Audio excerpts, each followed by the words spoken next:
Por la señal de la Santa Cruz de nuestros enemigos, líbranos, Señor Dios nuestro, en el nombre del Padre, y del Hijo, y del Espíritu Santo. Amén. Señor mío y Dios mío, creo firmemente que estás aquí, que me ves y que me oyes. Te adoro con profunda reverencia. Te pido perdón de mis pecados y gracia para hacer con fruto este rato de oración. Madre mía Inmaculada, San José mi Padre y Señor, Ángel de mi guarda, intercedan por mí. El calendario litúrgico general del rito romano, al que nosotros pertenecemos en la Iglesia Católica, celebra una serie de fiestas del Señor Jesús con grado de solemnidad. Así, por ejemplo, la solemnidad del Santísimo Cuerpo y Sangre de Cristo, la solemnidad del Sagrado Corazón de Jesús y la solemnidad de Jesucristo, Rey del Universo. El calendario de la Iglesia se ve enriquecida con una fiesta que es propia de las comunidades cristianas de rito romano de los países de lengua española, con España a la cabeza, que es la fiesta que celebramos el día de hoy. Jesucristo, sumo y eterno sacerdote, una fiesta que se celebra el jueves posterior a Pentecostés y que es una fiesta que nos invita a reflexionar concretamente en el hecho de que Jesucristo es el sumo sacerdote en un sentido diferente al sacerdocio veterotestamentario, es decir, al sacerdocio del Antiguo Testamento. Jesucristo, nuestro Señor, ha cumplido plenamente la antigua alianza y por lo tanto su culto es auténtico, ya que consiste en la oblación, en el ofrecimiento de su propia persona. Y esa entrega sacrificial, esa entrega oblativa de Jesús santifica a la Iglesia, que por esa misma consagración ofrece al Padre en el Espíritu el sacrificio espiritual. Cristo Jesús, que es el siervo obediente que por su pasión, muerte y resurrección ha entrado en el cielo y lo ha hecho justamente como sumo sacerdote para siempre. No de la manera que eran que lo vivían el sacerdocio los levitas del pueblo de Israel, sino como Melquisedec, es decir, un sacerdote que no tiene, cuyo origen es misterioso, Melquisedec, y que no ofrece un sacrificio de animales, sino que ofrece como un sacrificio espiritual, que es esta ofrenda de la propia vida. Entonces, desde que el Verbo Eterno ha asumido un cuerpo, se ha convertido en sacerdote y es víctima de manera perfecta, lo que lo constituye justamente como mediador de la nueva y definitiva alianza que realiza la comunión entre Dios y los hombres. Esta serie de ideas que te acabo de mencionar son ideas de teología que son un poco densas, pero a nosotros lo que nos interesa conservar en este rato de oración es que ahora no hay una multitud de sacerdotes. Existe un único sacerdote, que es Jesucristo, que ha ofrecido de una vez y para siempre un único sacrificio, el sacrificio, la ofrenda de su propia vida, que con esta obediencia a la voluntad del Padre, la ofrenda de su propia vida, no solo santifica a la Iglesia, a nosotros, sus discípulos, sino que también realiza esta comunión con Dios. Y Jesucristo, una vez resucitado, vuelve al Padre, pero continúa ejerciendo este oficio sacerdotal. Él es el único sacerdocio. No hay necesidad de muchos sacerdotes que renuevan una y otra vez mediante el sacrificio de pequeños animales o de grandes animales un culto sacrificial a Dios mediante el cual se pretende conseguir una comunión con Él que finalmente nunca se logra.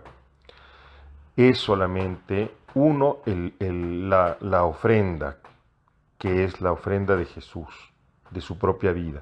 Y es uno y único el sacerdote, que es Jesucristo, Señor nuestro, que se ofrece al Padre y que ofrece el sacrificio agradable al Padre. Entonces, los sacerdotes que se llaman sacerdotes ministros, como el que ahora te habla, ¿qué son?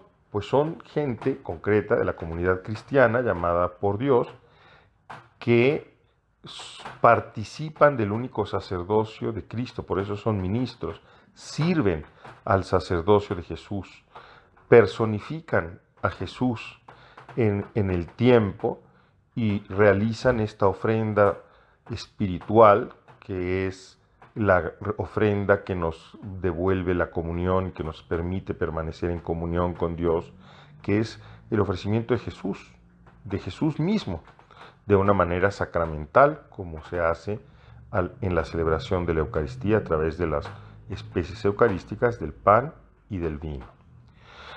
En esta fiesta, que entró por una serie de movimientos que no te voy a narrar aquí porque es un poco largo, que entró en el calendario y que finalmente fue instituida por San Juan Pablo II de manera definitiva, esta fiesta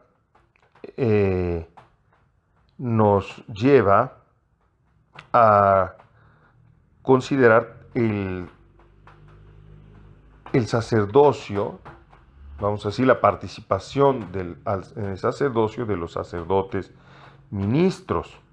Y es por eso que, por ejemplo, el cardenal arzobispo de Madrid, ya emérito, Antonio María Rouco Varela, instituyó que esta fiesta de Jesucristo, sumo y eterno sacerdote, fuera para Madrid, por ejemplo, la jornada de santificación de los sacerdotes.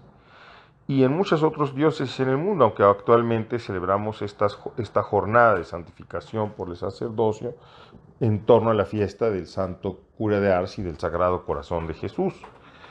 Pero nosotros el día de hoy también puede ser una buena ocasión para que oremos al Señor, para que te pidamos, Jesús, por nuestros sacerdotes, por esos hombres y mujeres, o por esos hombres, perdón, que nosotros conocemos, que participan de tu sacerdocio, justamente para santificar a sus hermanos, ofreciéndose ellos mismos también con su vida, con su propia vida, para hacer real este sacrificio, ofreciéndose como una ofrenda agradable a ti, pero sobre todo ofreciendo el único sacrificio que es el de Jesús.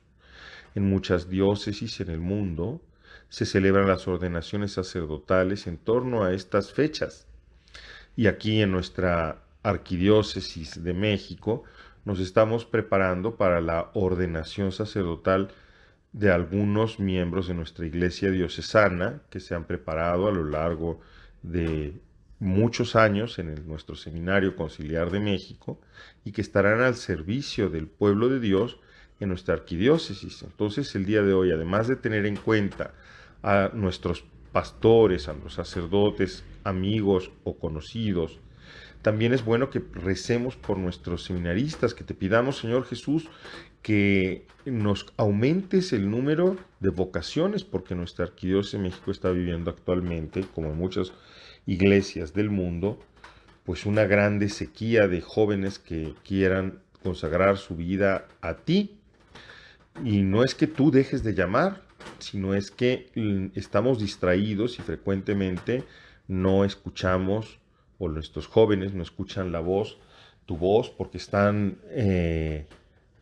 llenos de otro tipo de preocupaciones y de ruidos exteriores e interiores que les impiden oír tu voz. Pero nosotros hoy de manera muy particular tenemos en cuenta a esos jóvenes que dentro de muy pocos días, el día 28 de este mes, serán ordenados sacerdotes para el servicio de nuestra arquidiócesis. Son pocos, pero muy buenos.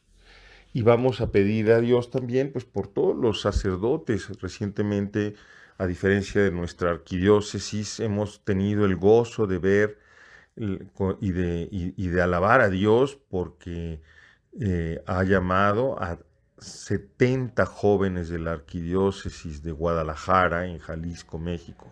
70 que su arzobispo ha ordenado, instituido sacerdotes para la Iglesia de Guadalajara y para la Iglesia Universal. Tener sacerdotes es una grande bendición.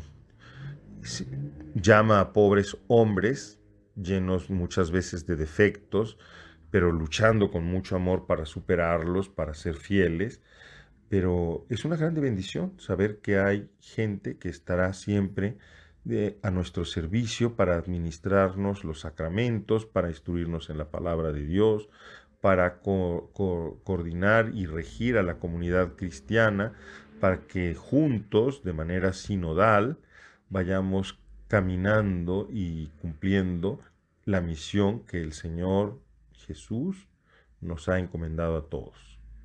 Señor Jesús, mientras te damos gracias el día de hoy por este regalo inmenso de nuestros sacerdotes, te pedimos que sean fieles, que superen todas las dificultades que puedan estar atravesando en sus vidas, que experimenten el cariño de sus fieles y que se santifiquen, que sean santos sacerdotes, celosos sacerdotes, llenos de afán apostólico, que quieran verdaderamente entregar sus vidas a ti y que se identifiquen cada vez más contigo, que eres el único sacerdote. Santa María, Madre de los sacerdotes, intercede por tus hijos sacerdotes para que sean cada vez según el corazón de Jesús. Te doy gracias, Dios mío, por los buenos propósitos, afectos e inspiraciones que me has comunicado en esta meditación. Te pido ayuda para ponerlos en práctica. Madre mía Inmaculada, San José mi Padre y Señor, Ángel de mi guarda, intercedan por mí.